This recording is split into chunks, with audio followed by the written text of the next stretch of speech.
ఇబ్బంది నిజంగా ఏమున్నది మనకు?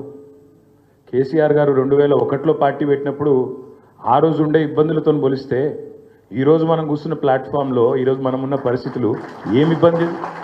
ఇది ఇబ్బందే కాదు. అదొక లొట్టపీస్ కేసు, వాడొక లొట్టపీస్ ముఖ్యమంత్రి. చేయగలిగేది ఏమీ లేదు, ఇబ్బంది లేదు, మన్ను లేదు. మీరు అనవసరంగా ఇబ్బంది అన్న మాట దయచేసి మీరు మాట్లాడకూడదు పబ్లిక్ వేదికల మీద. ఎందుకంటే ఇబ్బంది ఏముంది? కేసీఆర్ గారు ఆనాడు కడుపు మార్చుకొని తెలంగాణ వచ్చుడో కేసీఆర్ సచ్చుడో, తెలంగాణ జైత్రయాత్రనో కేసీఆర్ శవయాత్రనో అని కూర్చున్నాడు చూడు. గా ఇబ్బంది ముందుకి ఇది ఏమి ఇబ్బంది నాకు అర్థం కాదు.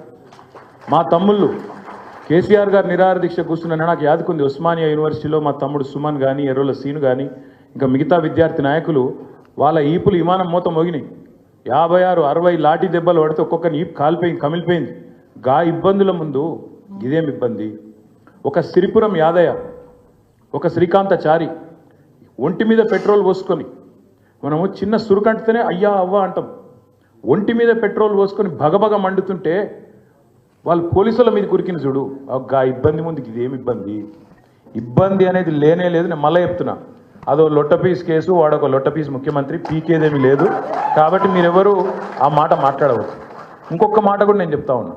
ఇబ్బంది అంటే కేసీఆర్ గారు పార్టీ పెట్టినాడు అగమ్య గోచరం.